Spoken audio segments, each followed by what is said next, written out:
Oh. Oh. Oh. Oh. It's spooky time, chat. Spooky time.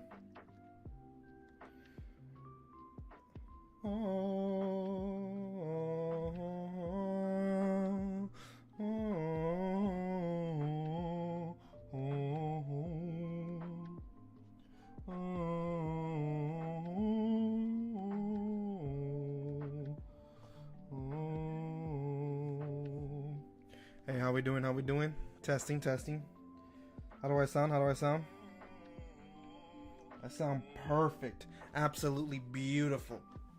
Okay. How's all right? Let's see. Let's see. Let's see.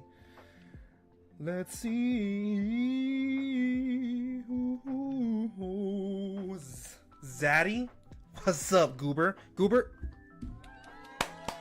how we doing, Goober? How we doing? Hope you're having a fantastic day. Goober, how you been, man? Honestly, how have you been?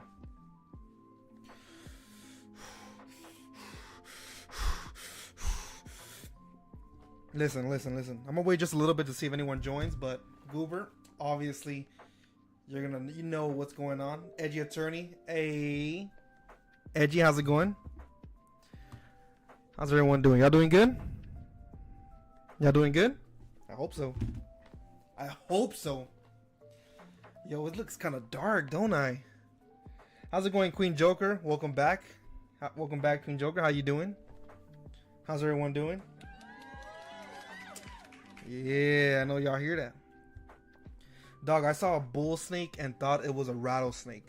I'm going to be completely honest with you. You are way smarter than me, Goober, because I would have thought a snake is a snake. Whatever snake... Oh, why am I lagging like that? Hold the phone. Hold up, chat. Alright, listen, chat. The reason why it's so dark in here right now is because we're going to watch Fnaf lore. And we're going to learn everything about Five Nights at Freddy's today, chat. Alright? We're going to learn everything about Five Nights at Freddy's today. So, I hope you guys are ready. I really hope you guys are ready.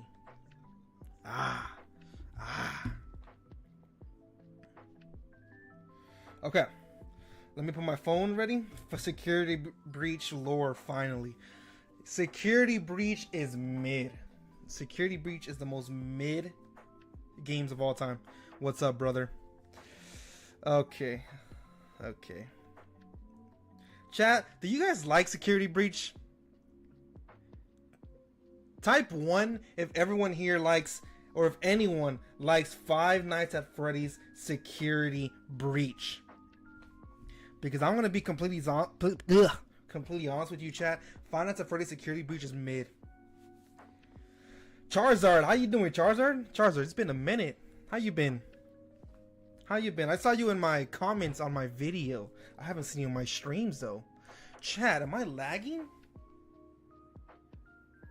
Well, I don't like that. Okay, I see three. I already see three people saying ones already. Okay, chat. You know what time it is. We're gonna be chilling today, right? It's gonna be a late night stream, and we're gonna watch Five Nights at Freddy's Ultimate Lore. Lock in, chat. Lock in. Here we go. I already got everything ready. I already got all of them ready. Be quiet, Pokemon. I hope. Here we go, chat. I hope it's good. I hope it's good, man. I need to catch up with this lore. I need to learn this lore because I heard it's a lot. Dude. What does that say? Mid?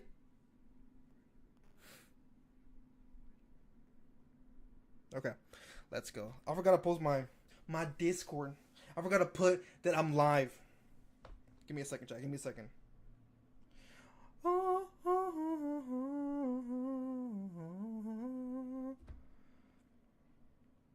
Here we go. And we are set. We are set, chat. We are set. You ready? Let's go. Hurry up, you Wako Taco. I'm watching Stranger Things.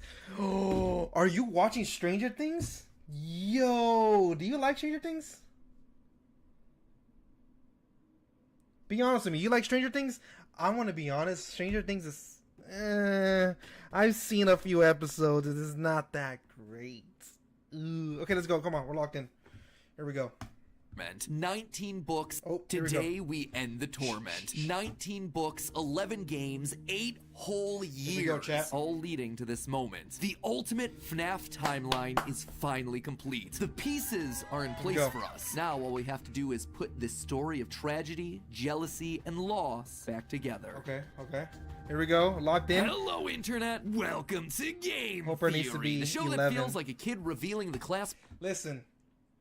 In the Stranger Things, season 1 was bad. Season 2 was bad. Season 3 was good. I've never seen season 4. But let's go.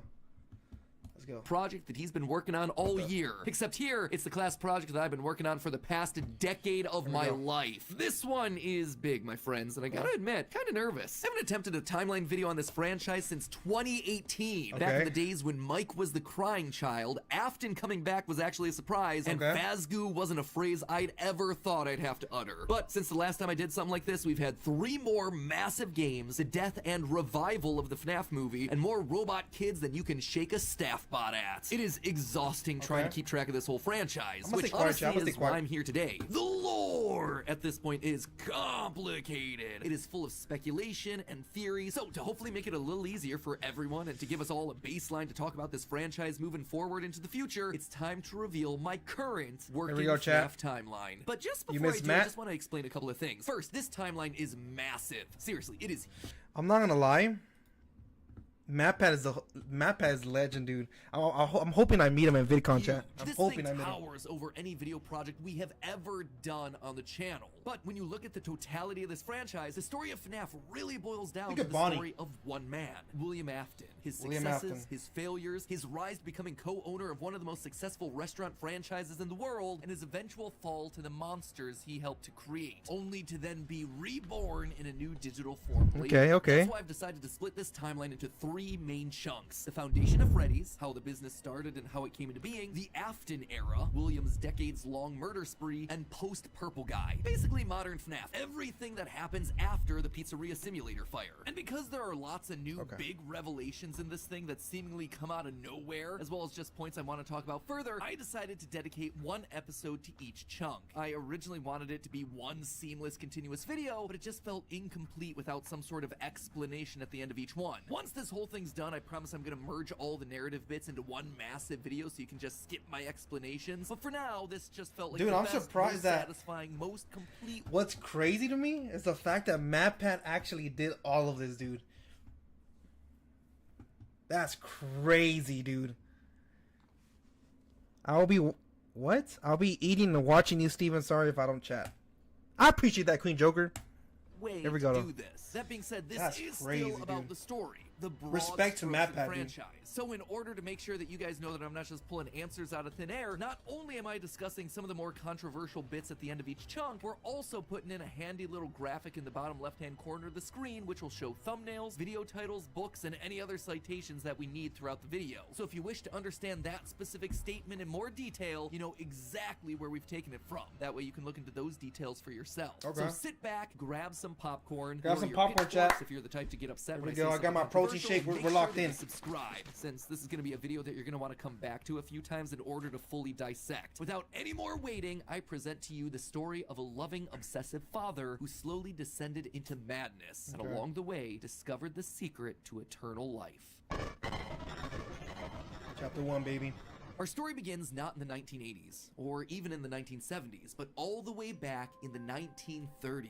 It was the throes of the Great Depression, and people were in desperate need of cheap entertainment, especially in Utah, one of the states hit hardest, 4th highest unemployment in the nation, and full of transients. People looking for work in Salt Lake, finding none, and ultimately moving on to find their fortunes out in California. People were tired and they were hungry, but as they traveled, there was one thing that could lift their spirits. A simple roadside attraction called Fredbear's Singin' Show. The ads were plastered all over town, featuring an animated bear drawn in the popular pie-eyed cartoon style for characters at the time. Here was a— You know what Five Nights at Freddy's should do, chat? You know what they should do? They should make a game based on this origin of Five Nights at Freddy's. Because I've heard about this, the Fredbear's singing show. I don't know about that, but I've heard about the Fredbear's family diner and stuff like that. Dude, they need to make a game based on this specific thing, dude. On how everything started. That would cartoons like Mickey Mouse, Felix the Cat, Betty Boop. It immediately said that this, Fredbear's, was a place where you could bring the family. And the price, honestly, couldn't be beat. For 50 cents, you could get food and entertainment as you watched the local trained real-life dancing bear perform on stage. Normally, you only got to see dancing bears at large traveling circuses like Barnum and Bailey, where the tickets would go for about $1. That's $1 without food. But this was a smaller show, like the type from the Von Brothers or the Robbins Brothers, where tickets would sell for just a mere 50 cents. Watching that bear do tricks on stage brought a glimmer of joy at a time when so much was wrong with the world. The simple show would go on for years, bringing happiness to hundreds of travelers passing through looking for a quick meal. But it left a permanent impression on one little boy, capturing his imagination in a way that nothing else had. One little boy named Billy. That was his nickname at least, but his parents liked to call him William. The bear could dance. Interesting. Could sing. For decades, William dreamed of recreating that moment of the bear to life, but how? William was smart, without a doubt, and he had a keen mind for business, but he wasn't the most creative. How do you make a singing, dancing bear come to life? The best he could do was using rudimentary costumes. William was inspired by the work of Walt Disney, who throughout the 50s and 60s was pioneering the use of mascot suits throughout his theme park. The big innovation? Suits with 5 fingers. This allowed the performers wearing the suits to use their natural arms and hands to interact with the guests, as opposed to the older models where the arms would just hang limply by their sides. Finally, with a simple mascot suit, he would be able to realize his childhood dream. He would be able to bring Fredbear to life. To appeal to the kids, and for copyright reasons, he changed Fredbear from a realistic brown animal to a cartoonish yellow bear with a purple hat and bow tie. But feeling like one character wasn't enough, he added another friend, a yellow rabbit with a purple vest and matching tie named Bonnie the Bunny. While Fredbear was certainly his first love, Bonnie was extra special because that was his. It was an original character that he had created from scratch. And I do mean scratch. William's hand-sewn costumes were rough, with seams and stitches visibly showing, but it was the best that he could do. And you know what? It was just enough. Bonnie and Fredbear would perform on stage to small but enthusiastic crowds. Finally, he was able to deliver fantasy and fun to all the kids, delighting and inspiring them in the exact way that he had been delighted and inspired so many years ago. And things could have ended there. That could have been the end to his story. It could have been perfect had it not been for one thing. Other people saw the success of his idea and they wanted in. Enter Chica's Party World, a rival restaurant starring performing animal characters. His idea, except they did it better. William may have been the first, but obviously he wasn't the best. It hurt the prideful William Afton to admit it, but this restaurant was able to do the thing that he always wanted to do: make the animals actually come to life. All of the performers in this restaurant were robots, simple metal skeletons that were powered by battery packs, but all of them able to freely turn and talk and dance on their own, no human required. It was like magic that came from the mind of a brilliant creator named Henry Emily. This Henry, in some small way, had been able to harness the power of life itself. Afton admired him. He was jealous, to be sure, but he also looked upon this man with awe. Off to one side of Chica's Party World was a small cabaret stage featuring an elephant magician. On the other, a hippo known to ramble. Also, that's where they came from. More of a joke for the parents, but it was the main stage that was for the kids. A rocking band of characters featuring a yellow chicken thing with a southern drawl named Chica, backed by a band of other country-themed characters, including a pig with a banjo, an upbeat frog from the local swimming hole, and a brown bear with a heavy southern accent. Wait, a bear? But bears were his Chat, I'm gonna be honest with you. Look, I haven't played any of like the newer Five Nights at Freddy's, but I honestly thought that at first I thought these pigs, this pig, the frog, and the bear, I thought these were fan-made, dude. I thought this came from a fan-made game. Dude. So this is where they come from. Okay. Frog from the local swimming hole, and a brown bear with a heavy southern accent. Wait, a bear? But bears were his animals. Why not a cow or a horse? Something to fit the country theme a bit better. Why'd it have to be a bear? And adding insult to injury, they had the nerve to call this thing Ned Bear, a direct copy of his own Fredbear. Whoops, that's gonna leave a mark. No, that was not okay. Afton's jealous admiration turned to hardened bitterness. A bitterness that would only grow over the next couple of years as families continued to choose Chica's Party World over Fredbear's. William just couldn't compete with the appeal appeal of the robots. Eventually, his restaurant would go bankrupt, only to get bailed out by, of course, Henry Emily. Another insult, another humiliation that William wouldn't soon forget. 1979. Henry and Afton are what came next was a period of massive partners success and expansion. With the two franchises now merged into one, it was the best of both worlds. Afton's ideas with Henry's robotic expertise. The two men decided to launch under a new name, Fredbear's Family Diner, a pizza chain that would eventually There it is. That's what I mentioned. Chat, I'm telling you, man, they need to make a game out of this. Fredbear's Family Diner. That has to be a game. to feature a mix of humans in performing suits as well as on-stage animatronics. They decided to stick with Fredbear as the headliner, considering the yellow bear was easily identifiable as a brand and because he was the original performing animal mascot. Afton appreciated that. This new restaurant would also see a mix of characters as the two franchises merged into one, with Pig Patch and Happy Frog performing right alongside Fredbear and Bonnie. And as part of this one big Fredbear family, they even got themselves official merch that were released, ranging from masks to magnets. Crappy Mr. Hippo. So they've always existed. Were winners. The reception to some characters was just mediocre, so they faded away into the dumpster, storage units, and retro budget tech stores of lost nostalgia, waiting for their chance to step back into the limelight if and when a headliner went out of commission. Others, though, would fare much better. Pirate Fox, as well as a blue guitar-playing variant of the yellow Bonnie Bunny. Ultimately, the franchise would get so big it would spawn its own cartoon show, Fredbear and Friends. Business was booming. In the end, Fredbear and Bonnie's popularity would be so strong that they would be able to support the Fredbear's Family Diner franchise all on their own, while also spinning off a new sister location dedicated to their friends. In 1983, Freddy Fazbear's Pizza launched, giving a dedicated home to all this new supporting cast of characters. Chica the Chicken, Bonnie the Blue Bunny, Foxy the Pirate, and of course the headliner, a brown Freddy Fazbear. Business was good, and Afton was happy, mostly. It did bother him that the one original character that he created, the one that he himself played, Golden Bonnie, got passed over for inclusion in that cartoon show. The only character in the roster of regulars to get ignored for the show, but other than that, things were going smoothly. He had himself a wife, 2 sons, a daughter, he had a thriving business, and best of all, he was able to learn the craft of robotics. Wait a minute. So that is his son. Chat, I did not know that. So the crying child is the son of William Afton. Holy smokes. Oh, wow. The only character in the roster of regulars to get ignored. So that means for Final the show, Fantasy 4 takes place. We're going smoothly. It's all in William's home. 2 sons, a daughter. He had a thriving business, and best of all, he was able to learn the craft of robotics from the man that he both loved and hated, Henry. Together, they were constantly pushing the limits of what these characters could do. Because it was quick and easy, new characters introduced into the roster would be given a simple hand-sewn suit with 5 fingers that any performer could wear. Eventually, Henry would design one of his signature animatronics for that character, utilizing a divided mouth with either a hinged or sliding jaw design. This was the first generation of animatronics. But why stop there? Afton had big ideas. What if the animatronics weren't just locked to the stage, but could freely roam the restaurant and interact with the kids? What if his mascot suits could become animatronics? What if you could use more than just rigid metallic skeletons? Why not experiment with tubes and wires that would give the animatronics fluidity and flexibility while still providing structure? The possibilities for this technology were endless. Afton fell in love with robotics. He had started with a dream of bringing one simple singing bear to life, but with robots, he had stumbled across the tools that gave him the ability to control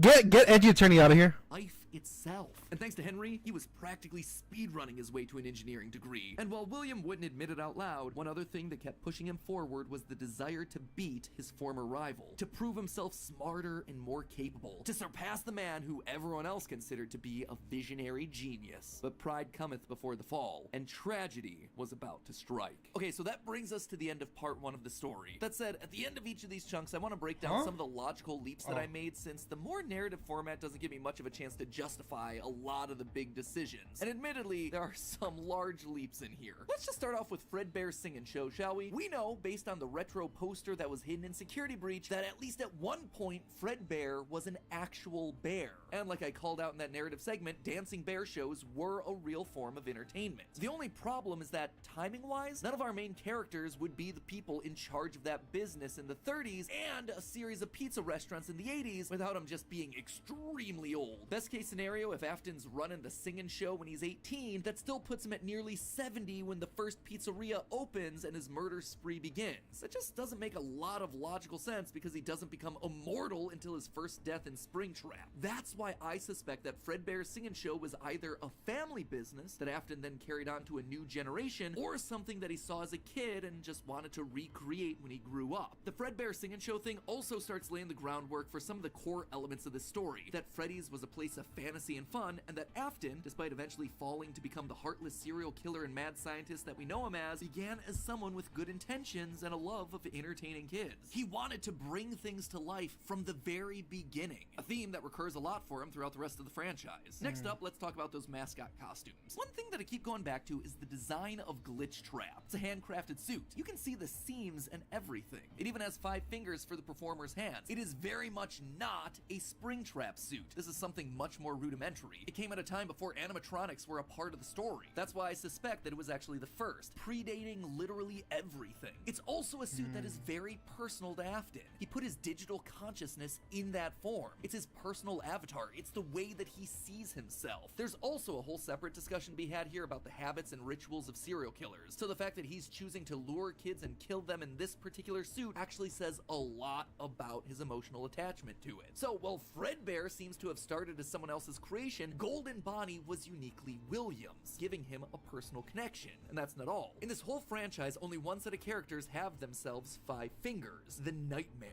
Even Golden Freddy, Fredbear was a 5-fingered wearable suit at one point in the story, as we see in this shot from the graphic novel, before he, like everyone else, was turned into an animatronic. This seems to imply that all of the main characters had similar wearable mascot outfits at least at one point in time, and that whoever is having the FNAF 4 nightmares, if they even are nightmares, something that we'll touch on in part 2, saw those mascot suits specifically. Lastly, we have to talk about the elephant in the room. The literal elephant, Orville Elephant, as well as the rest of the mediocre melodies. For a while now, I've suspected that I'm telling you, dude, I thought these were fan-made in the story than just being a bunch more animatronics to fill out the roster. Especially Ned Bear, which is just so suspiciously close to Fredbear. And yet, there are 2 key details that we're gonna have to justify with any mediocre melodies mention. One, they're very rudimentary with external battery packs, implying that they come very early in the timeline. And 2, we know that at minimum, Mr. Hippo does eventually become an official member of the extended Freddyverse. But if these things are supposed to be cheap, generic rip-offs, why would you be trying to rip off yourself? You wouldn't. You would be stealing someone else's ideas. So if Afton created Fredbear, there would have to be some rival franchise. The only other person who would likely be ripping him off? Henry. We've talked extensively about how the mediocre melodies are clearly Henry's design aesthetic, so it just has to be him. I don't think Henry's doing this maliciously. He doesn't strike me as the type. He was likely building the robots at the orders of someone else that was running a rival restaurant franchise. But that's enough motivation to start Afton down a path of jealous rivalry, but also begrudging admiration. As the Freddy Files Ultimate Edition says, it's important to revisit the beginning of Henry and William's relationship, so here you go. I think this is where it begins. Also, this is future Matt Pat here coming back to add this one in. Seems like the recently released character encyclopedia has backed up all of this speculation. I've had this timeline written for about a month now, but I've also been holding off a bit to see what wrenches this character encyclopedia might throw into it. And on this particular point, I gotta say, it seems like we might actually have nailed it. They actively call out the suspicious similarities to the main Fredbear crew. Quote from one of the pages: Ned Bear looks like an imitation, altered just enough to avoid copyright issues. I don't know about you, but that seems to imply that we were right on the money. Knowing all of this, at one point the franchises had to have merged. That's really the only way that you get Mr. Hippo from the rival franchise as part of the Fazbear crew. This also mirrors a lot of what happened in the real-life history of Chuck E. Cheese, with 2 rival restaurants, each with their own casts of characters, merging to become one unified brand. Again, we've gone into that in detail with other videos. Just I've seen that video.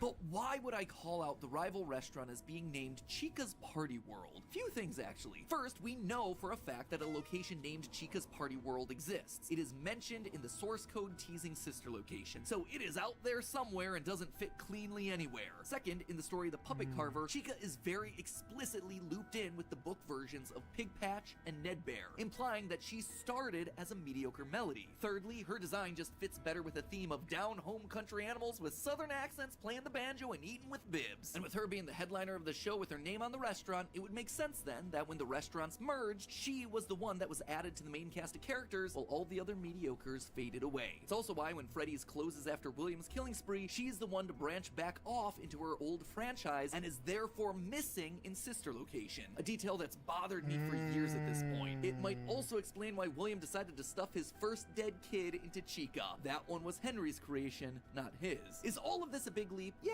Is it connecting a lot of dots that are very spread out across the franchise that I've been holding on in the back of my mind for years? Absolutely. But I think it makes sense. It also serves as a clean answer to a lot of the random threads that Scott's been leaving dangling for years. So with all of that in mind, my friends, we can close the book on the foundation of Freddy's. And don't worry, next week I'll be back to give you arguably one of the most confusing parts of this entire timeline situation, part 2, the Afton era. I promise it will actually be next week this time. No more waiting around. I am just as eager to get this one out the door as you are to. If we were decoding images and source code, that's okay. So next one is Afton. Let's go. The rise of Afton. It's interesting, chat. It's pretty interesting. I'm grabbing some snacks. See? Okay, Charizard. Charizard, what you getting? Charizard. If it's not hot Cheetos, then those are not snacks. Alright, you guys ready? We're gonna keep on going. Let's go. Hello, Internet. Welcome to Game Theory, and officially page... Why is it so quiet? 7 of the Fnaf timeline script. Here we go, Last time we covered the origins Part of 2, Freddy. baby. We talked about William Afton's childhood dream project of making a singing bear come to life, and the infuriating moment that his dream is copied by a rival restaurant franchise looking to steal away his success. The merger of the two franchises results in William meeting Henry, a brilliant designer with a knack for robotics. Working together, they make Fredbear's flourish, spawning popular Saturday morning cartoon shows, toy lines, and spin-off restaurants under the Fazbear read my last name. message. When last we left him, Afton was thriving. The world of Yo, Steven, today is the second year I've watched you. Oh. Is it that one? Is it really the second year that you've been watching me?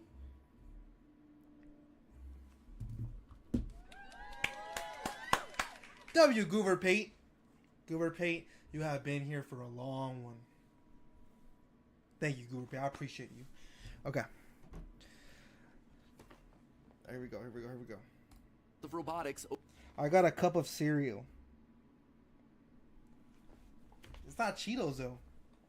Opening Here his we go. Lock in. Oh.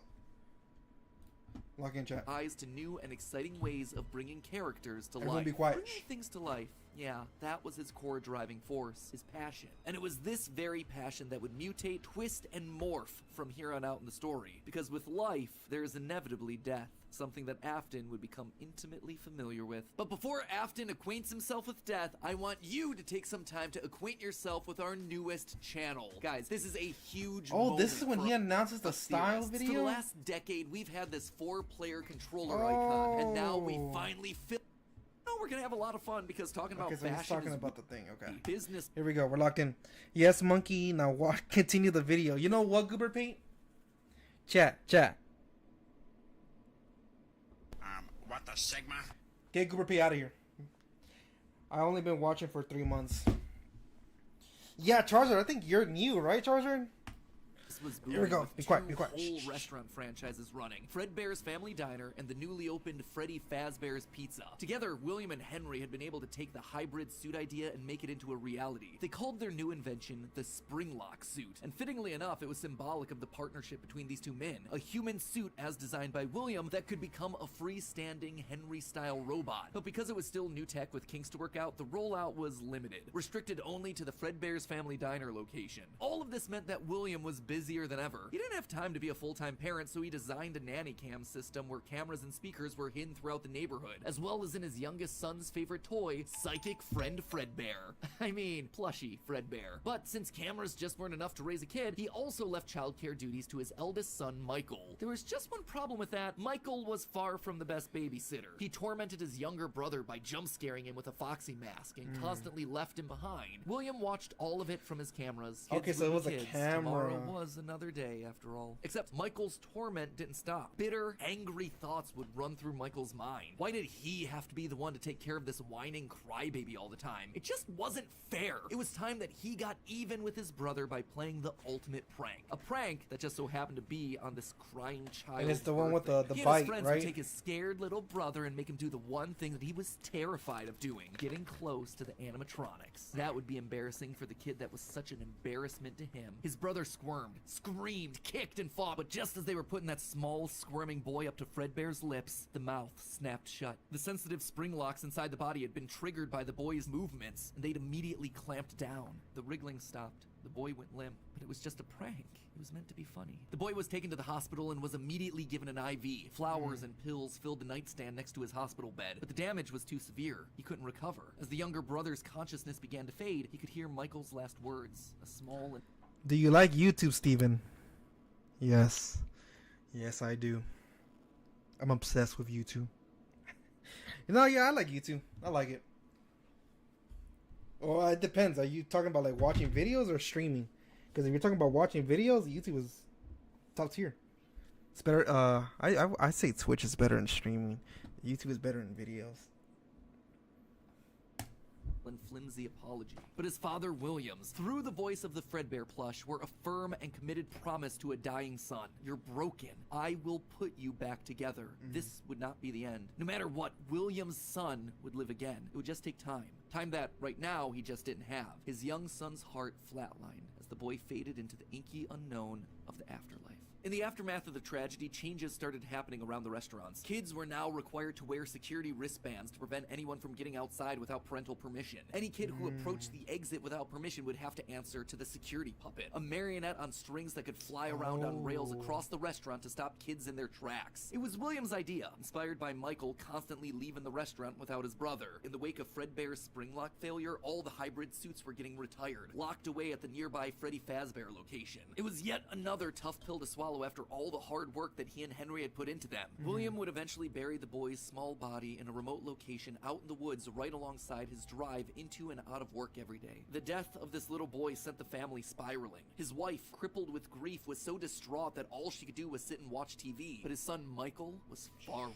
Complaining of seeing hallucinations of a golden bear standing outside of his window. The boy was so racked with guilt that he was convinced that he was being haunted by the ghost of his brother stuck inside the suit that took his life. The suit's three-toed feet digging into the wet earth. The words, "It's me," ringing through Michael's ears. Some nights, Michael would even go so far as to break out of his room to check the gravesite and ensure that his brother was still there. As for William himself, he disappeared into his work and his drinks. Junior's, the local bar, wasn't far from his son's gravesite. He found himself going there more and more frequently, spending longer and longer amounts of time there. The bar gave him a place to think, to remember, to reflect and stew on how Henry had stolen his idea for an animal-themed restaurant. How they'd cut his character out of the cartoon when everyone else was there. How Henry had humiliated him by buying him out of bankruptcy. And now there was his son. Henry had taken his son from him. The robotic part was the part that failed after all. William ordered one more drink, but it was one too many. The bar turned him out and told him to go home. But William didn't go home. Drunk and angry, William raced back to the restaurant to give Henry a piece of his mind, only to find someone else waiting. Henry's daughter, Charlie, locked outside of the building, bullies laughing at her through the window. Fine, some other problem to fix. But then Afton got an idea. A beautifully awful idea. This was his chance to get back at the man that had humiliated him all those years ago. Henry had killed his business, and now Henry's robotic suit had killed his son. It was time for William to do some killing of his own. Let Henry feel what it's like to have something you love get ripped away. While parties continued inside the walls of the pizzeria, William attacked Charlie in the back alley. It felt good. He felt free. Oh, wow. Years of resentment and bitterness trapped in his heart, finally released in a moment of pure unapologetic evil. He would make Henry hurt like he hurts.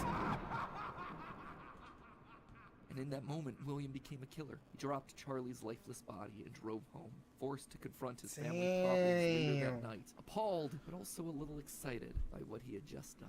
Charlie's death would remain on the books as a random act of violence. And though Henry had suspicions about William, there was no physical evidence, nothing that could link him back to the crime. In the weeks that followed, Fredbear's family diner would close for good. 2 high-profile deaths around the restaurant with 2 grieving owners. That's actually something I did not know, actually. Just too much bad press. That was Henry's daughter. Fazbear's was still still open, and it was the newer restaurant anyway. All the equipment from the diner, including the old yellow suits and security puppet, would get retired to that location, and there they would sit for 2 uneventful years. The rest of 1983 and 1984 were spent quietly grieving. Freddy Fazbear's Pizza and the new cast of characters were a hit. Tragic memories of their yellow predecessors quickly faded. Afton kept a low profile and buried himself in work and research, quickly reaching Henry's level of engineering and even surpassing him. And while Henry slowed down to grieve, Afton kept going, even starting his own company, Afton Robotics, for all those pet projects that were a little bit too experimental for the regular operations of the pizzeria. The first of these experimental projects was a secret workshop under his house, a veritable bunker, which allowed him to work while still monitoring his kids via hidden security cameras. 1983. A passcode that served as a constant reminder of why the cameras were so important, why he was down there in the first place. This was all to fulfill the promise that he had made to his son, right? I will put you back together. This was for him, all for him, right? But cameras weren't enough. He needed to solve the runaway Michael problem. He had to keep him in the house. He couldn't have another one of his kids wind up dead inside of an animatronic suit. So why not run a little experiment on Michael? You see, all this work with Henry had gotten Afton to start learning more about life, robots, the human mind, and what a fallible machine we as humans were. Our realities so easy to manipulate with a few sensory deceptions. Deceptions like sound. With just a few sounds, he had discovered that he could alter a person's vision. He could William deserves suffering. OMG, he does. It's me. Chat, does William deserve suffering? Well, he kind of does. He went to go drink, and then he decided to kill his partner's daughter. That's crazy, dude. Transform blank, smooth plastic robots into lumbering, twisted nightmares. Nightmares far scarier than he could create with actual materials. They would appear organic, rotting, putrid, terrifying. These would be his means of keeping his son Michael in the house where he belonged. Was it extreme? Maybe. But then again, this was the boy who had killed his son. He would make him sorry. And so Michael would grow up not only dealing with the memories of his own guilt, the hospital room, the pills, the flowers, the death of his brother, but also facing literal nightmares, illusions created by sound. Michael would never forget these either. Years later, as a security guard, he would still draw pictures of them inside of his logbook. But all of these extra projects meant that his home life suffered even more. He was an absent father and a non-existent husband, leaving his wife cold and alone. Why do you hide inside your walls when there is music in my halls? All I see is an empty room. That sounds creepy, chat. Joy, an empty tomb. And despite her repeated demands that he leave his office and engage with the family, he refused time and time again, leaving her no choice but to leave. You burned down my house? You call that a house? It was like a morgue in there. You need to see your son. The baby isn't mine. Well, how's this? I'm keeping the diamond ring. And through it all, there was one lingering feeling. William wasn't done. He had gotten a taste of what it felt like to be unleashed, what it felt like to be free. Charlie's murder had unlocked something in him, and he wanted more. June 26th, 1985. Putting on the golden Bonnie suit, he lured children one by one. Oh, so this is when the Finance of Freddy's takes when place. No one was looking. At first, he was cautious. He would lure them with promises of cake and cookies. He told them that their dog had died. He would ask for help with homework. Susie was the first. You never truly forget your first. I was the first. I have seen everything. But where to hide the body? Damn. He couldn't sneak out. Someone would see him. He had to hide them in a place where they'd never be found and where they'd never leave the building. They had to be stuffed inside of the suits. No one maintained those things anyway except for him. And so Susie would go into Chica. Fritz, Jeremy, and Gabriel would come next. But it was easy. It was too easy. And with each little life he snuffed out, his lies got bigger. Their house was burning. They're just being kidnapped. Until the last one where all pretense was off. He let himself get violent. Too violent. I'll just wait for him after school, throw a bag over his head, hit him with a shovel, and drag him into the back of my car. The body of Cassidy was far more bloody and broken than any of the others. He'd let himself go too far. That one he shouldn't have killed. With no more active animatronics left, he shoved the body into the one suit that remained backstage. The long-forgotten yellow Fredbear, now broken and discolored with age. Broken, like Cassidy was broken, like his son was broken. Newspapers reported on this disappearance, naming the whole thing the missing children's incident. Police would even charge William with the crimes after finding security footage of the golden mascot suit luring kids to the back, but they couldn't convict him. They had no bodies, and his face had been hidden behind the mascot suit the entire time. What they had was circumstantial at best, and so he walked away a free man. But Henry knew the truth. In these murders, he saw his daughter Charlie all over again. So he threw Afton out of the company and shuttered the doors to the old pizzeria. Henry would keep the franchise quiet for 2 years. This would not happen again. This could not happen again. How could he protect the kids? Finally, he developed a solution. He would implement an even more extreme security system in the form of new animatronics. Toy animatronics, inspired by the toys that they had been selling years ago. But these guys, these were special. They were a new breed of robot with facial recognition abilities. But most importantly, they're all tied into some kind of criminal database so they can detect a predator a mile away. All the original animatronics, now withered with age, were moved to the new location. With a plan in place, it was time to try once more. The year was 1987, and the new and improved Freddy Fazbear's Pizza was making headlines in local newspapers. Headlines that just so happened to catch the attention of William Afton. Freddy's was back, and without him? That was his idea. His character. Henry was, yet again, trying to cut him out of the picture. No. As long as these restaurants stayed open, William would always come back. Then he noticed the phone number to apply at the bottom of the article. $100 a week to apply, call. Afton would go back, not as an owner or co-founder. He would go back in the one place that they would least suspect him, a lowly day shift security guard. And there it was, buried in the back of parts and services mixed in with the old withered animatronics was the golden rabbit. With the yellow security badge still on his chest, he used his crank to pull open the spring locks. It was time for Bonnie to give an encore performance. Someone used one of the suits. We had a spare in the back, a yellow one. Someone used it. Now none of them are acting right. From what I understand, the building is on lockdown. No one is allowed in or out, especially concerning any previous employees. When we get it all sorted out, we may move you to the day shift. A position just became available. 1987, 5 more kids. He didn't know what felt better, getting back into the suit after 2 long years of waiting, or knowing how devastating this would be to Henry the next morning. He didn't even try to hide his crime this time, just meant more blood on Henry's hands. He'd failed to protect the kids again. The restaurant had only been open for a few weeks, but William was sure that this would get it to close. Good, if he couldn't have Freddy's, no one would. Whenever a new pizzeria opened, he would be there. But as he sat in his bunker, something else started to linger in William's mind. He had seen something strange. The old withered animatronics, they had been wandering around the building, spurred on by the puppet. It was almost like those old robots were trying to save the kids. Save them? They couldn't, obviously, but still, how were they moving? It was almost like they had been given life somehow. Did he have something to do with that? And that would have to do with the marionette, though. Security guard getting bitten by one of the animatronics during the day shift. Was that bite meant for him? William's curiosity was stronger now than his bloodlust. He had to learn more, but how? There was no way he'd ever be able to get inside another Freddy's pizzeria. Heck, there was practically no way a Freddy's would ever open again. He needed to create something new, something brand new. He needed to create his own pizzeria. Due to the massive success, and even more so the unfortunate closing of Freddy Fazbear's Pizza, it was clear that the stage was set, no pun intended, for another contender in children's entertainment. Circus Baby's Pizza World. This would be the place where he could continue his work. No longer just murdering, experimenting. He needed more kids, and he needed them alive. And knowing that he couldn't show his face on the restaurant floor, he needed a way of remotely capturing his victims and preserving them for his work. With that goal in mind, he designed a new breed of animatronic. Their endoskeletons fluid and It's flexible. cool you're trying to learn lore. Respect to you, Steven.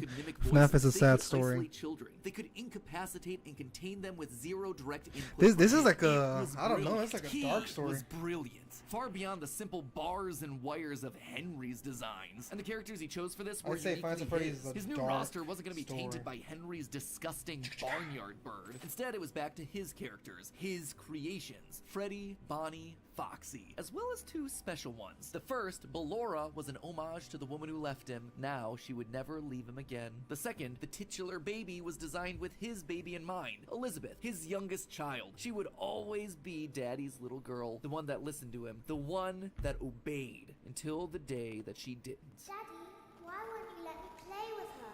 She's so pretty and shiny. Didn't you make her just for me? The The day before Circus Baby's Pizza World opened, she disobeyed. She didn't listen. Left alone with Baby, she got too close. The animatronic ripped in half and swallowed her whole. A scared and confused child fading into eternal darkness. By the time Afton found her, it was too late. She was gone. He immediately canceled the launch of Circus Babies under the guise of a gas leak. But wait, as he sat there at the foot of the stage, he noticed that something was different. The eye color of the robot had changed. Baby had been built with blue eyes, but now they were emerald green, the same color as Elizabeth's. Was she in there? Could this all be connected to the free-moving animatronics that he had seen at Freddy's? He had to know more. His mourning turned to excitement. He had to return to where it all started. 1993. Pathetic. This place was pathetic. Henry had clearly tried to reopen one final time with those old original animatronics from so long ago, but William's damage to the brand had been permanent. These things stank of death. They hadn't been washed in decades. But even if they had, nothing could wash away the stink of murder that haunted these halls. One night, then another, then another. William repeatedly snuck into the old broken restaurant to lure the living animatronics to him, one by one dismantling them, robbing them of their endoskeletons. The metal had to be the secret. It had to contain the remnants of life itself. But he had to know for sure. Leaping out of a room that was invisible to the animatronics programming, he dragged the oversized robotic skeletons back to his underground workshop, back to where Circus Baby watched on with glowing, curious eyes. Eyes that somehow felt alive. Not knowing what else to do, William melted the robotic parts down. 5 animatronic endoskeletons reduced down to one silvery puddle of goo. Could he transfer this living metal to his own creations? He had to try. He picked up a syringe and filled it with the molten metal and injected the goo into Funtime Freddy's twisted, wiry endoskeleton. And suddenly, the coils came to life. Like snakes writhing in a pile, what had once been cold, lifeless metal moved and jolted on its own. He'd done it! He had unlocked the secret to life itself. Except something was clearly wrong. The movements were erratic. They were violent, angry. Baby didn't act this way. She had been calm, collected. This was clearly something else. Something mindless and frantic. Perhaps by mixing the souls and then portioning them out, he had created incomplete beasts. He would need to keep testing to truly understand it. He needed more of this remnant. As he searched the old pizzeria one more time for any remaining scraps of metal, the ghosts attacked. His past victims. Oh, and then I guess that's when he becomes Springtrap. Oh, it's a full circle.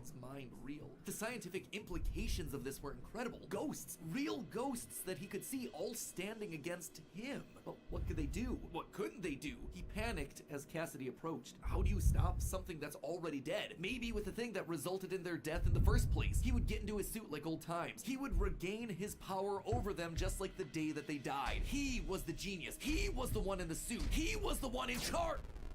The spring lock snapped into place. Maybe it was his frantic movements. Maybe it was the leaky abandoned restaurant. Maybe it was just fate coming to collect its due. He didn't know. The only thing he did know was that his brain was suddenly filled with searing white-hot pain as hundreds of metallic pins and gears stabbed into his body from all sides. All he could do was collapse, blood slowly oozing out of the suit and pooling onto the floor around him. It couldn't end like this. It wouldn't end like this. His work was unfinished. Unable to move, his only option was to survive, to live, to keep living. It took days lying in his own blood, but eventually someone found him. A security guard making a normal report. When he saw the animatronics torn apart in the middle of the party room floor, it caused him to file an immediate report of a break-in. An owner would have to come in and claim the damage. And who else would it be other than Henry? Hope jumped in Afton's heart. Henry would see him. They were partners after all. He would be the one to help save him, to get him out of this suit, to relieve him from this tremendous pain. Henry entered the secret room. His eyes fell on Afton sitting there in the pool of red, and Henry, saying nothing, turned and walked away. This is just to inform all employees that due to budget restrictions, the previously mentioned safe rooms are being sealed at most locations, including this one. Nothing is being taken out beforehand, so if you left anything inside, then it's your own fault. Management also requests that this room not be mentioned to family,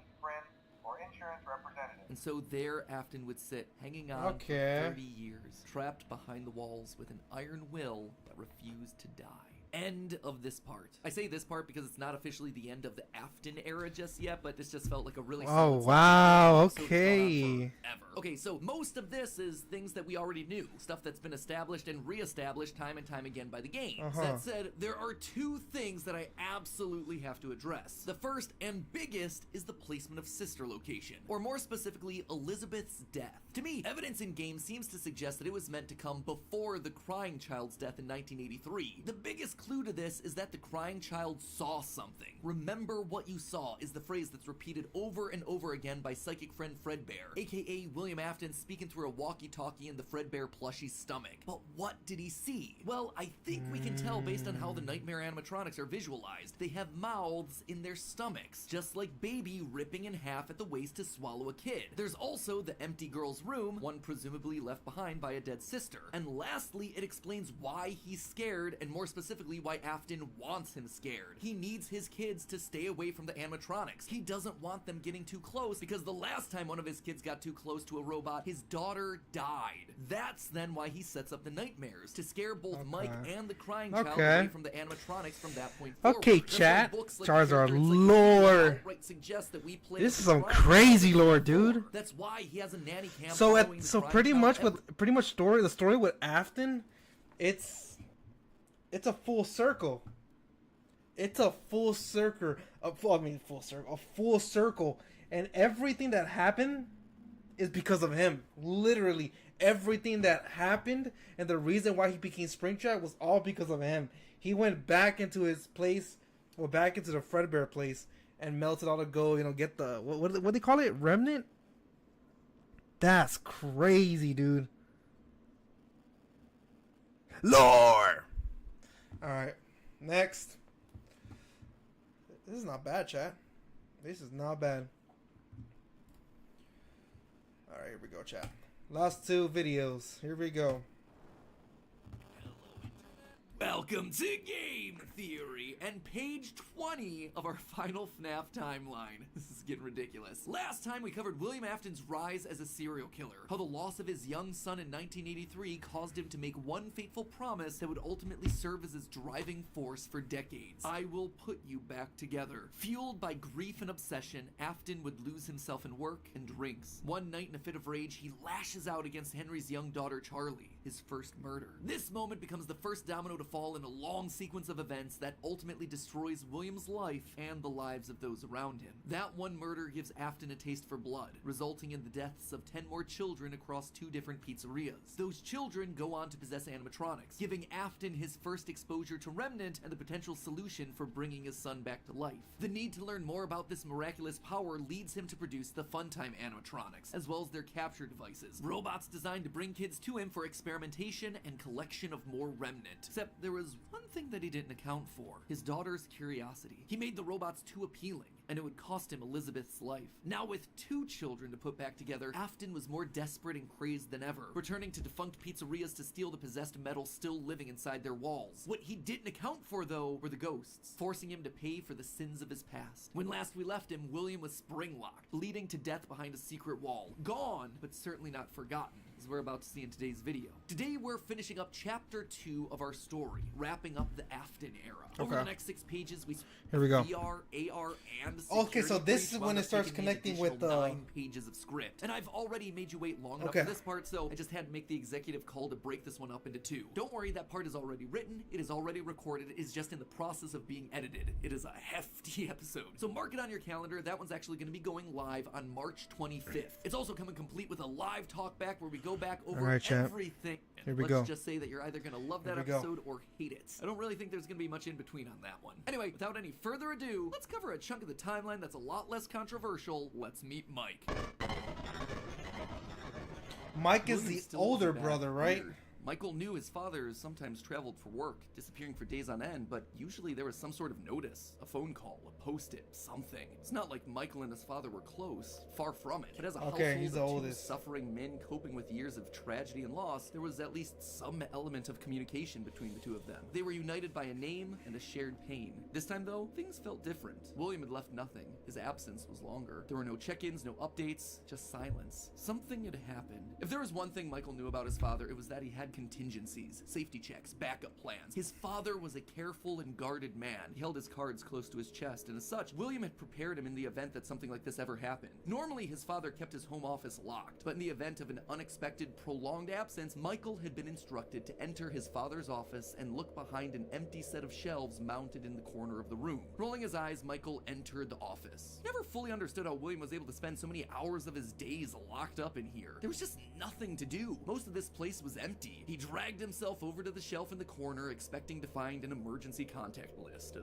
family safety deposit box. But what he actually found there was completely unexpected. Father, it's me, Michael. I did it. I found it. It was right where you said it would be. The shelf swung open and revealed a giant industrial elevator, one that led straight down into an underground bunker. But that was impossible. Hidden inside his childhood home was a secret entrance to an enormous underground science lair? It didn't make any sense. Seriously, it didn't make any sense. And yet, here it was, mapped directly underneath the floor plan of the house that he'd grown up in, lost his brother in, been tortured in. Michael thought that he'd known his father, a prideful, sad, angry man with petty everyday problems, but clearly he'd been living with a stranger this entire time. His father had secrets. Suddenly the days of William being locked inside of his office made sense. He'd been here the entire time. Where was here though? Was this Circus Baby's entertainment and rentals? The Circus Baby restaurant always did seem to be a deeply personal project for father. A failure of his that cut unusually deep, especially after that first location had to be closed prematurely due to the gas leaks. After that day, father really did seem to change, to lose himself even more in his work. Clearly the entrance he had found was some sort of secret back way into the facility, one that required crawling through vents to navigate. His father had been working here, but in secret. Why? And that's when he found her. At the end of the facility, Circus Baby, his father's pride and joy. Except something was different about her. She wasn't like the others. The way she talked, the stories she told. This wasn't just a robot. She was alive somehow. And not only was she alive, she also felt familiar. There is something bad inside of me. I'm broken. I can't be fixed. Will you help me? Was this his sister? William's baby girl? But how? Why? What was this place? He dug around some old files and found blueprints outlining the features of these animatronics. Storage containers, voice mimicking, parental tracking. And was that a child in Freddy's stomach? Was his father collecting and experimenting on kids? Were all the rumors that he'd heard throughout his past actually true? That the animatronics came to life at night? That there were murders done in all the pizzerias? That his father had somehow been the prime suspect in all of it? Suddenly, Michael's mind flashed back to his persistent nightmares throughout his childhood. Had he been experimented on too? Tears stung in his eyes as anger, fear, and confusion filled his body. His father's secrets were pouring out. William wasn't just a lame, overworked father. He was a monster, toying with life itself. Suddenly, everything clicked. He frantically looked around the room, blinking human heads on poles staring back at him. Green eyes, his sister. Blue eyes, his brother. Closed eyes, his mom. All just staring expectantly. These were meant to be human. William was working down here trying to make believable humans, literally rebuilding the family that they had both lost. The small little girl robots with their British accents roaming the hallways of this underground facility suddenly took on a whole new context. Hello in there. Is it the same person? Were those meant to be his sister? A replacement for her? A clone? Was William building clones of his sister? They seemed to know him, after all, to react to his presence. They were all there. They didn't recognize me at first, but then they thought I was you. He always did have a bit of a resemblance to his father. Michael's mind reeled as the reality of his world crumbled to dust. No. Who is your favorite FNAF character? I really like Funtime. No, what's his name? Funtime Freddy? The one that goes, "Hey, Bon Bon." I really like that one. And I would have to go with, honestly, I think, yeah, just Nightmare, oh no, yeah, the Nightmare animatronics. I really like how they look. Nightmare Bonnie, Nightmare Chica, Nightmare Freddy. They look sick, dude. Specifically Nightmare Fredbear. He looks sick. Who's your favorite character? No, he had to get them out of there. For me, it's really Nightmare Freddy, Nightmare Fredbear, and things were Funtime Freddy. Souls, whatever remnant hey, of Bon, go get him. Needed to be rescued. They always put us back inside. There's nowhere for us to hide here. Led by the voice of Circus Baby, he marched through the now empty halls of the Funtime Auditorium. He would lead them. He would protect them. And finally, he would be able to forgive himself for the killing of his brother so many years. You are in the scooping room now. The scooper only hurts for a moment. Scooper? That violent extraction arm? Michael had seen that one in the pile of blueprints. Something about heat rendering the magical silver metal inside useless. In reality, prior to getting himself spring-locked and put behind the wall, William's methods had become increasingly sophisticated, with a mechanized arm that could infuse new bodies with a soul. William could finally give and take away life. The only thing he needed were the bodies. But William wasn't the only one looking for bodies, as Michael was about to learn. But if we looked like you, then we could hide. If we looked like you, then we would have somewhere to go. Michael was going to be the hero to help these animatronics, all right. He was going to help the haunted tubes and wires of these animatronics escape, just not in the way that he anticipated. His sister had lied to him. Another game of pretend. The scooper plowed forward, digging its extraction arm into his body. As he heard his bones ripping through his flesh, Michael blacked out. Something is wrong with me. I should be dead, but I'm not. So for the next several months, Michael's life. So Mike becomes just like his dad, with a tangle of wires, like with a purple look that lived inside of him. His body felt like an overfilled balloon, begging that could be to burst. confusing, dude. Day by day, week by week, his flesh began to sag and discolor. He was a walking, talking, rotting corpse, alive but wishing he wasn't. He was a puppet, a walking shell. And while he did his best to conceal his fate, there was only so much a man filled with robot spaghetti could do. The entity in his innards would eventually leave, but by that point, the damage had been done. His decaying flesh stank, turning him into a literal purple guy. But still, even with no bones, even with rotting purple flesh and begging to die, Michael continued to live. That silvery metal remnant injected by the scooper meant that he couldn't die. His anger also refused to die. What he had seen down there in his sister's location had rocked him to his core. His father had killed and captured dozens. His experiments had killed his sister and then tortured him throughout all his childhood. He was actively trying to build human replicants. He didn't know where his father was, but Michael knew that he was out there somewhere. I've been living in shadows. There is only one thing left for me to do now. I'm going to come find you. Michael had to correct for the sins of his father. He had to make things right. Michael would burn Fazbear Entertainment to the ground. I mean, what else could you do when your skin was permanently purple? Michael's strategy was simple. He would apply for night security guard positions at the old defunct pizzeria locations. That way, no one ever had to see him or smell him during his shift. And all these old shuttered locations did need guards. Teenage vandals and squatters were always looking to get inside these abandoned buildings, and yet no one ever really wanted to work an overnight graveyard shift unless they were practically out of options. Enter Mike. One by one, he would take on the job of security guard, changing his name each time to ensure that no one was able to follow his paper trail. Once inside, he could tamper with the animatronics and figure out how they worked, writing about his experiences in his security logbook. While there, he would listen to the old tapes where upper management awkwardly welcomed new recruits to their summer jobs, even though he was working there nowhere near the summer months. He heard the gory details of his father's franchise from the outsiders looking in, confused and afraid about what was happening in the walls around them. Sometimes, he would see his brother in the form of the Golden Freddy suit. It's me appearing on the walls around him. Except now, there was something else there. He was no longer alone. Another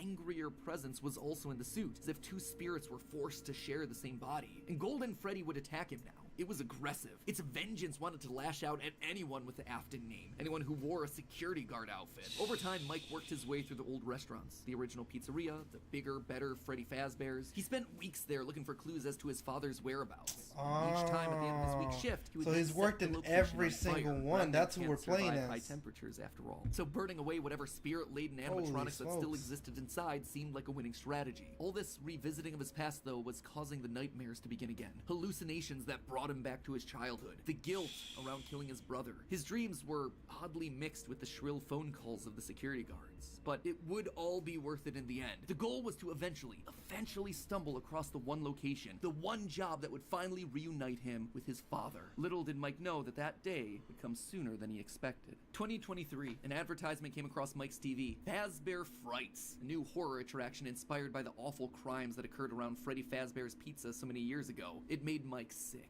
People looking to make a quick buck off the tragedy of others, off his own family. This wasn't a joke or entertainment. Regardless, he had to be a part of it. If this team was combing through his family's history, they might stumble across something that could be useful. And if his father was truly still alive as he suspected, there would be no way that he wouldn't show up here. Maybe finally this could be the final chapter in his family's marathon of tragedy. Mike applied for the job and was immediately handed the keys. Years of doing this had taught him that security guards rarely receive thorough security checks. They also liked how creepy Mike looked. They thought it was a costume, on theme for the job. What little they knew. Hey, glad you came back for another night. I promise it'll be a lot more interesting this time. For weeks, there was nothing. But just as Mike considered giving up, he received the call that he'd been waiting for years. You're not gonna believe this. We found one. A real one. Could this finally be him? Sure enough, there he was. William inside his iconic golden Bonnie springlock suit. Only now it was green and decaying with age. And there they were, a small family of broken men finally reunited. It's been a long time, Dad. Mike had always struggled with the phantoms of his past haunting him, but now all the animatronics he'd encountered over the past months, hopping from pizzeria to pizzeria, chat, now this is lore, chat. Their burned faces haunting this is him straight as he tried to keep lore. track of his father on the cameras. It would seem that William's mere presence had put the spirits on high alert. Ultimately, they were harmless, more annoying than anything else, but there was one that felt different from the others, one that was more than just a mere phantom: the security puppet. If he looked at the cameras at just the right moment, he could see it floating there through the halls. He could even see its reflection in the water pooled on the ground. It would seem like he wasn't the only one there on a mission. While he was dealing with Springtrap, Michael assumed that this one was likely dealing with the spirits of this place, finally setting them to rest. Hopefully this means a happier day for all of us, Mike thought to himself. And in that moment, yeah, lore around him released, like pressure. The lore! The building sighed, as if 5 spirits had finally been allowed to move on. He had the sense that his brother was a part of them. He rigged the wiring inside the building to misfire, and the dry, desiccated walls erupted in flames. It is finished. Except it was not.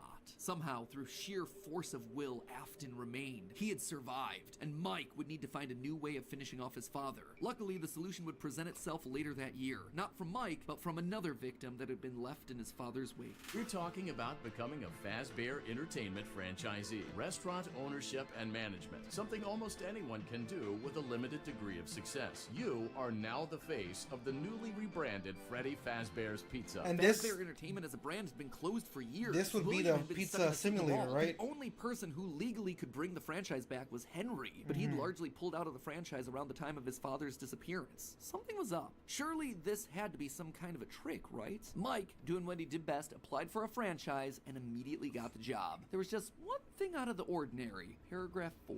If you are playing this tape, that means that not only have you been checking outside at the end of every shift, as you were instructed to do, but also that you have found something that meets the criteria of your special obligations under paragraph 4. No employment contract he'd ever signed required him to keep special lookout for independently moving animatronics outside the restaurant. Now he knew something was up here. Henry was luring them all back. Rather than trying to go to them, like Mike had done for years, Henry was doing the opposite. He was putting them all under the same roof. He was finishing them off for good. Mike knew this wasn't meant to be a restaurant. It was meant to be a prison, a containment vessel, a locked box meant to trap them all in so they could finally end the madness. It took a few nights, but eventually everyone was there. His father, the puppet, the robot spaghetti that had once violated his body, and his sister, now hopelessly devoted to serve the man that had once gotten her killed. It was time. He had been instructed to seal the doors and leave, but while he locked everything down, he didn't move on. If this was truly meant to be the end, if the remnant needed to be washed away, he needed to be a part of that. This is where your story ends. And to you, my brave volunteer, who somehow found this job listing not intended for you, although there was a way out planned for you, I have a feeling that's not what you want. I have a feeling that you are right where you want to be. And to you monsters trapped in the corridors, be still and give up your spirits. They don't belong to you. Wow. For most of you, I believe there is peace and perhaps more waiting for you after the smoke clears. Although for one of you, the darkest pit of hell has opened to swallow you whole. So don't keep the devil waiting, old friend. And with that, it was over. The Afton legacy died with all of them trapped inside of a literal box. As the flames danced around the office, Mike, for the first time in decades, was happy. But William wasn't gone yet. Although the darkest pit of hell was open and waiting for him, something or someone wouldn't allow him to move on. Instead, he found himself locked in moments from his past. The pizzeria, his son's room, his underground bunker. It was as if his brain's neurons were all firing at once, overloaded, mixing and matching all his biggest fears, regrets, failures. What was this place? How did he get here? He called out into the silence.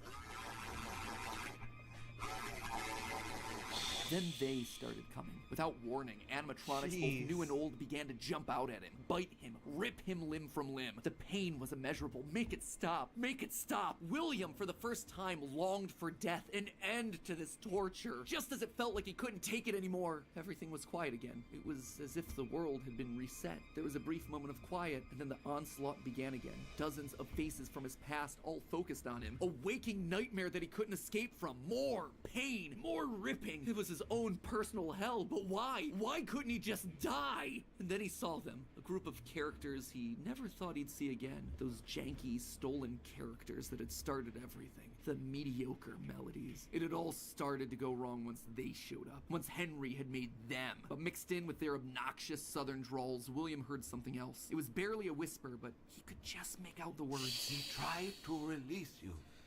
He tried to release us. But I'm not gonna let that happen. Huh? I will hold you here. I will keep you here. No matter how many times they burn us. That voice. He knew that voice, but from where? Greetings from the fire, and from the one you should not have killed. The one he shouldn't have killed. William thought back. He'd done a lot of awful things, but there was always the one that stood out. Not Charlie, his drunken act of revenge. Not Susie, his first true murder. No. Instead, it was the one that he had lost control with. The one that he had broken beyond repair for no good reason other than because he could. The one that he'd stuffed inside the golden bear that his partner used to wear. Cassidy. They were back, and now they were trying to punish him, to make him suffer like he'd made them suffer. It was almost like William and Cassidy's souls had been locked together, fused by a collective rage and spite, each refusing to move on. But while Cassidy was so focused on taking revenge, they actually did the one thing that would be the downfall for so many others. They kept William alive. Even though fire should have destroyed the remnant that was coursing through his being, Cassidy kept William breathing, paving the way for his escape. William's will was so strong, his soul so powerful that he managed to put a part of himself inside the circuitry that housed the spring-locked suit. And there, his consciousness lay, inside a single circuit board, waiting for someone to find him and set him free. A person that no one... So this is when they start connecting so VR. A shorter chunk, but an important one as we shift perspectives to Mike and tell his side of the story. And with FNAF VR, AR, and Security Breach having so much to explain, I didn't want to rush through things by trying to cram it all in here. Don't worry, I know you've all been patient. The final video... Okay, so that means this one's gonna connect with both VR, AR, and Security Breach. Holy smokes, dude. That's crazy, dude. Chat, are you seeing this, dude? Damn. Hey, I'm not gonna lie, chat. Hey, I'm learning a lot, chat. I'm not even gonna lie, dude. I'm learning right now. Let's cut to this part. Okay, here we go. Last video, chat. Last video of the night, baby. Their entertainment was dead. There is no need for you to return to work next week, as Fazbear Entertainment is no longer a corporate entity. All debts had been paid, all assets redistributed. The company was outright dissolved. Even the memories of the horrors that had happened there started to fade away in the public consciousness. The people were gone too. William was dead. Henry was gone. A whole generation of young Emilys and Aftons had lost their lives to the horrors of the pizzeria. All of them collateral damage to the man in the bunny suit. Everyone the company had ever touched was dead and gone. Well, all except one. Pay your child support, you deadbeat! I'm keeping the diamond ring. I also set the house on fire! Clara Afton. She'd been there in the early days, back when things with William were good. They'd had the perfect home. Oh, it's the business, wife the this ideal time. family. But shortly after their youngest son died, things started to change. William had become distant, lost in his work, obsessive. She had watched him change from this irritatingly brilliant man that she had fallen in love with to a drunken monster struggling to hold himself together. And despite her trying to reach out to him in those desperate days, he was just too far gone. Why hide inside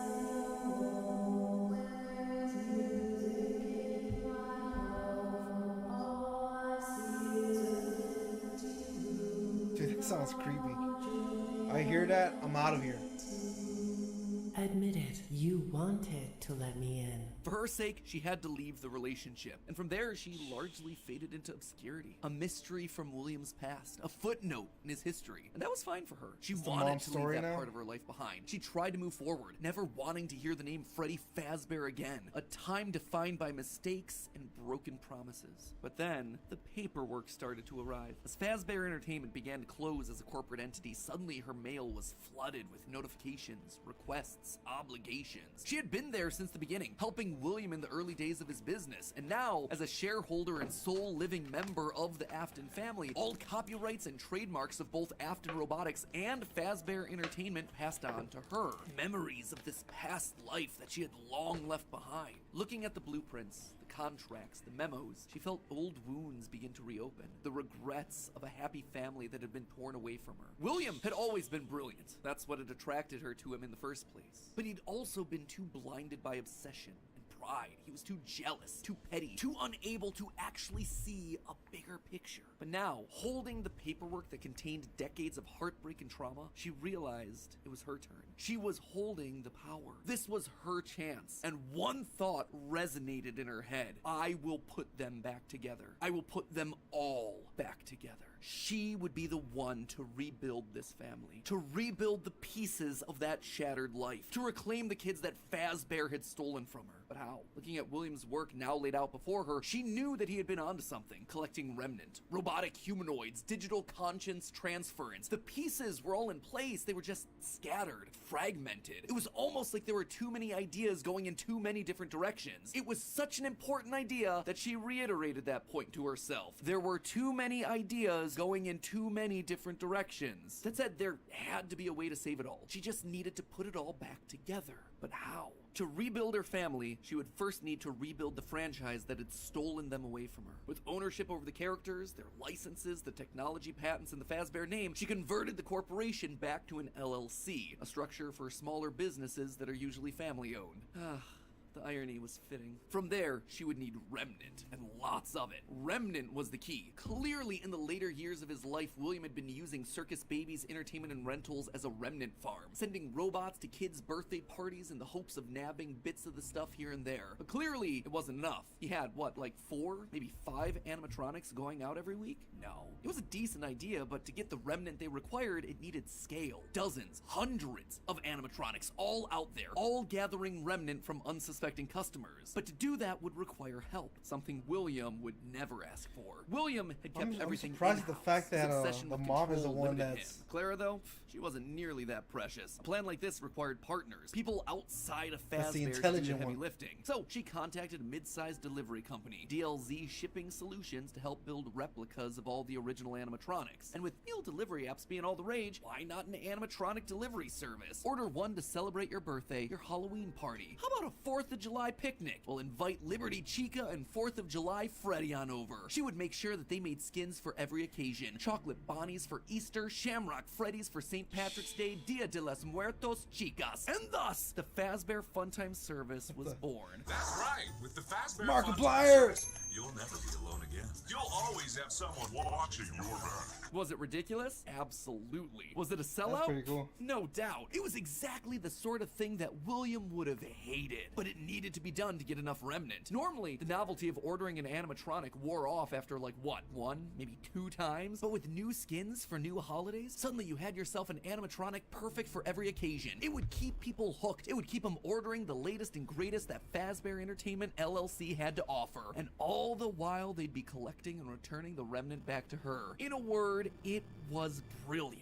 There was just one problem with it. No one trusted the Fazbear name. The company's brand was still mud in the public eye. No one would want to hire animatronics from the restaurant franchise known for murdering children. Nothing kills a party quite like the threat of death, you know. So she needed to find a way to discredit the stories that had come before. She needed to win back the public's affections, reactivate some nostalgia for the spooky stories of their childhoods. She needed a game. Multiple games, in fact. They lied to us. They lied to all of us. They told us that the whole point of this VR game was to undo the bad PR done by a rogue indie game developer. But that's not true at all. Those indie games were designed to conceal and make light of what happened. This isn't just an attempt to rebrand. It's an elaborate cover-up. Struggling game developers were a dime a dozen on. I did hear about the fact that VR supposedly is a video game, but it still takes place in the same universe as him out of obscurity. The right mix of desperate and doofus, willing to say and do anything for a couple extra bucks. And he fell right in line, as expected, delivering stupid little things with dumb generic names like Mangle's Quest, Balloon Boy's Air Adventure, Five Nights at Freddy's. Bad gameplay with even worse graphics, but hey, they got the job done. People were suddenly talking about the clues inside of these things, searching for the hidden lore. They were actively making jokes about dead kids at pizzerias. Her husband's twisted history of serial murder had suddenly been reduced to a mere Nancy Drew mystery to be solved. The plan had worked. Freddy Fazbear's was suddenly more popular than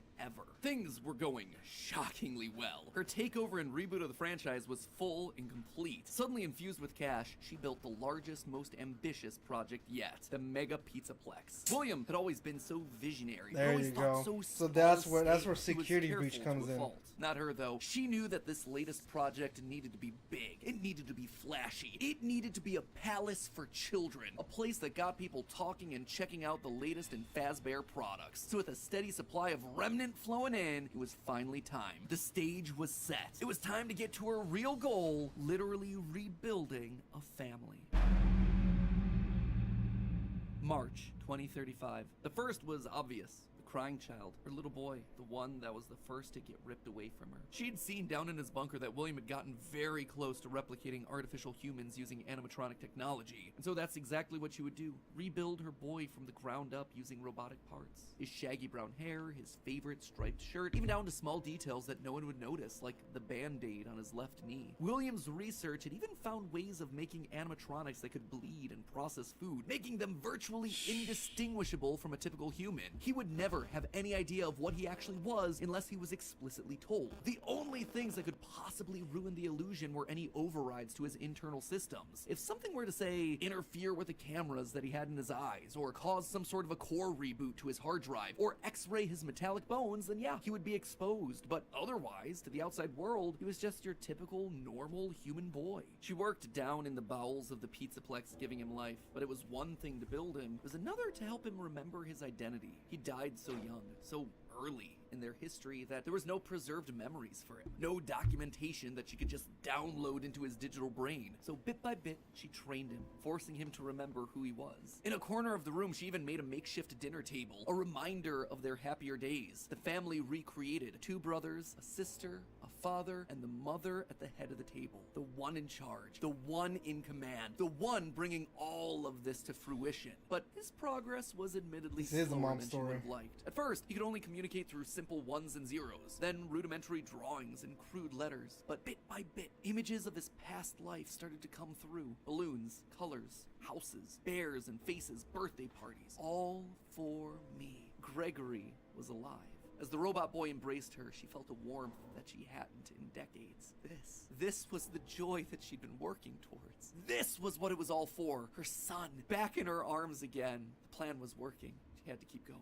Next was William. If the family was truly going to be put together, she would need him. And she knew exactly where he was, in the ruins of that old Freddy Fazbear's pizza place where Henry had trapped him. In fact, that's specifically why she insisted on building the Pizzaplex there over the sinkhole. It was the best place to hide what her true intentions were with the entire operation. Digging through the wreckage, she found him. He was right where she thought he'd be. Seeing the putrid shell of the Springtrap suit, though, was not something she was prepared for. The rotting corpse of William Afton was disgusting. Scorched flesh fused into the fur lining. Hollow black sockets where eyes once were. A smell that reeked of burned carbon and bloody iron. He was no longer flesh. It was just the tangled sinews of a creature that was once called human. How far this brilliant man had fallen. It was clear that her work was cut out for her on this one. Afton was practically lifeless. The man may not have been able to die, but he was about as close as you could come. And his body would need a lot of reconstruction. Replacement arms and endoskeleton reinforcements were the top priority. Maybe pulled from their new line of glam rock animatronics. She'd have to see if they had any spare Bonnie parts lying around that they could steal. In the meantime, though, she threw the husk that was once her husband into a life support pod infused with aerosolized remnant to help keep him stable. But more important than recovering his body was recovering his mind. In his current state, he was comatose, an empty shell. Severe brain damage starts at temperatures over 108 degrees Fahrenheit. 42 degrees Celsius, and years of repeated fires had burned his brain to goo. Gone was the brilliant, frustrating mind that had drawn her to him in the first place. But she had a plan. Unlike her darling boy Gregory, Afton had found ways to record his consciousness. Fundamentally, the brain is only a series of electrical connections after all, so why couldn't you replicate that in the form of a standard circuit board? In essence, you could create a digital consciousness. And one thing she knew about William, he was nothing if not cautious. A planner, someone who had backup plans to his backup plans. And sure enough, there it was, buried in piles of old animatronic CPUs, a record of Afton himself. But she needed someone to test it. Someone was definitely here during the night. It had to have been the client. I mean, they sent us that stuff in the first place with no explanation, told us to scan it, said it would expedite the process so we wouldn't need to program any pathfinding ourselves. Unlike the other games that she'd paid to have made in the past, this one had a different purpose. This wasn't about PR, it was about getting William back up and running, spreading his virus to the masses.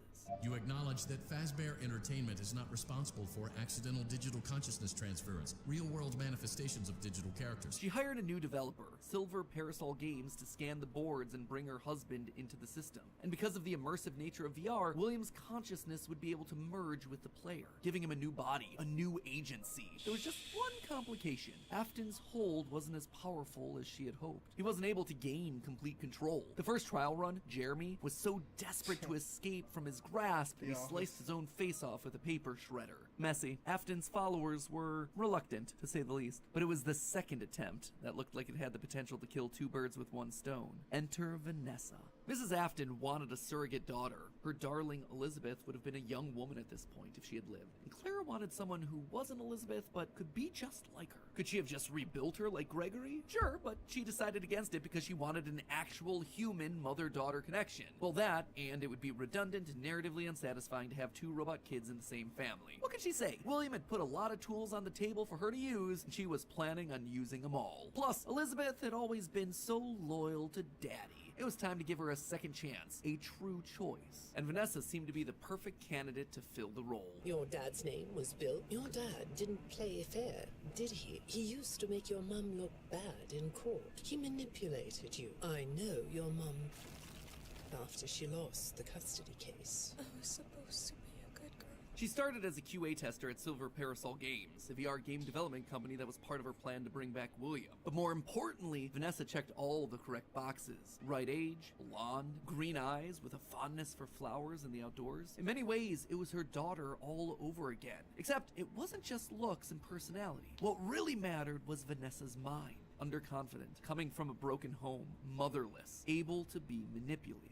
Yes, she would do nicely. She would be the one to save dear old Daddy, just as the real Elizabeth would have wanted. I will make you proud, Daddy. While testing the VR game, William's digital consciousness merged with Vanessa. Oh sure, she fought, fragmenting Afton's code into a series of tapes hidden across the game, trying to do web searches to regain control over her life, but it wasn't enough. She was weaker than Jeremy. She was a thrall that, despite occasional moments of lucidity, had to obey. And with Vanessa, it was a 2-for-1 deal. She was getting a daughter back, while also bringing her husband one step closer to reactivation. She just had to make sure that Vanessa was headed the right way. The reborn Gregory was an expert hacker, part of the benefits of being an Afton and a robot. So Clara had him keeping tabs on Vanessa, hacking into her emails and trailing her therapy sessions to ensure the future Elizabeth was falling in line. If any of the therapists started to ask too many questions, they were promptly dismissed from their positions. And while Gregory kept tabs on Vanessa's personal life, Mrs. Afton made sure to clear a path for her professionally. With Silver Parasol's collapse at the hands of the Anomaly, she then had the possessed Vanessa bring the contaminated circuit boards to DLZ shipping and the Fazbear Funtime service. More glitches, more Remnant, more Afton.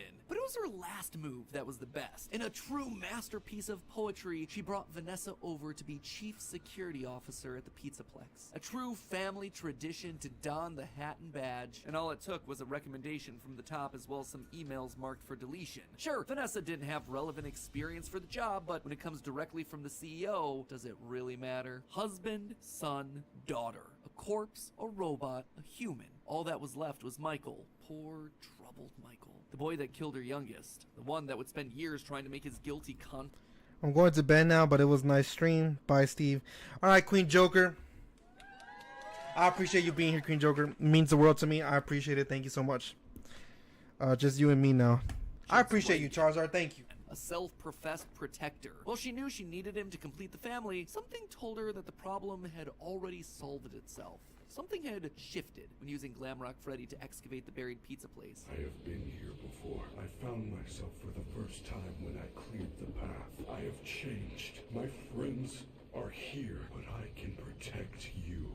I am not me. Maybe it was the remnant that had coursed through Michael's veins. Maybe it was the spirit of Michael living on as a protector. But he was there, somewhere inside of Glamrock Freddy. She could feel it. And just like that, she'd won. She'd done it. Sure, there were still some kinks to work out, some final brainwashing of Vanessa, some rehabilitation of William, but they were there. Finally, all together again under one roof. The Aftons reunited. A happy ending. That's how it could have ended. That's how it should have ended. Had it not been for a few This ending one was a little complicated for me. For one, something was just wrong with the pizza. So pretty much the mom Almost is as if the entire putting building was everyone back together. Puppet plushies hiding on ceilings, behind crates, places that they had no earthly way of belonging. Staff bots with greasy tears down their eyes, acting like they were being puppeteered by some sort of a nightmare. Even their sounds had the echo of nightmares long past.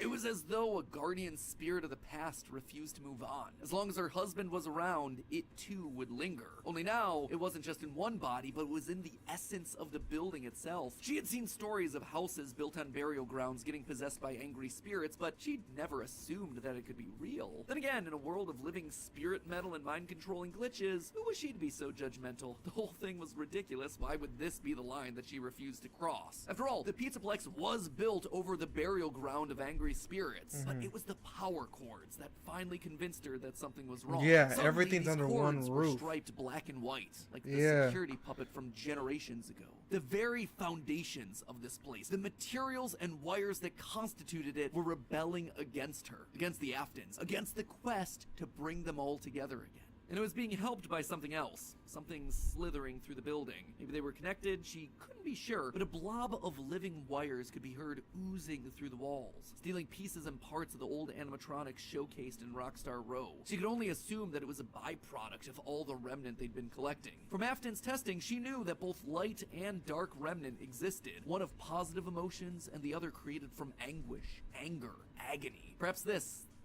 thing was an amalgamation of all the darkest parts of the pizzeria's history, a collection of the hatred still housed inside these defunct endoskeletons and exoskeleton. Little did she know, though, that Gregory... All right. Okay, so pretty much that's the story right now. But what about the story for Five Nights at Freddy's VR 2? That's what I'm trying to figure out. That's what I'm trying to figure out. The story of Five Nights at Freddy's VR 2, because I know the second one just came out, and I'd like to know where that fits into this Ultimate Timeline, dude.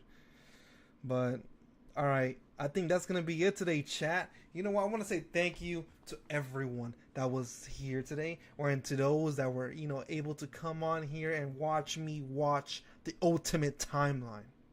So I just want to say thank you to every single one of you guys. I love you guys. You guys are amazing. Here we go. There you go, chat. I love you guys. Stay safe out there. I'll see you guys in the next stream. I know Queen Joker and Charizard, the both of you, I appreciate you guys. You guys were here the whole entire stream. I love you guys. Yeah, Goober, Edgy Attorney, yep. There was a few of us today, but you know what? I appreciate you guys. Again, I love you guys. You guys are amazing. You guys are awesome. And I'll see you guys in the next stream, which is going to be Wednesday. And on Monday, there's going to be a video. So I hope you guys enjoyed that video. But take it easy, guys. Love you guys. One more time. There we go. All right, take it easy, guys. Bye-bye.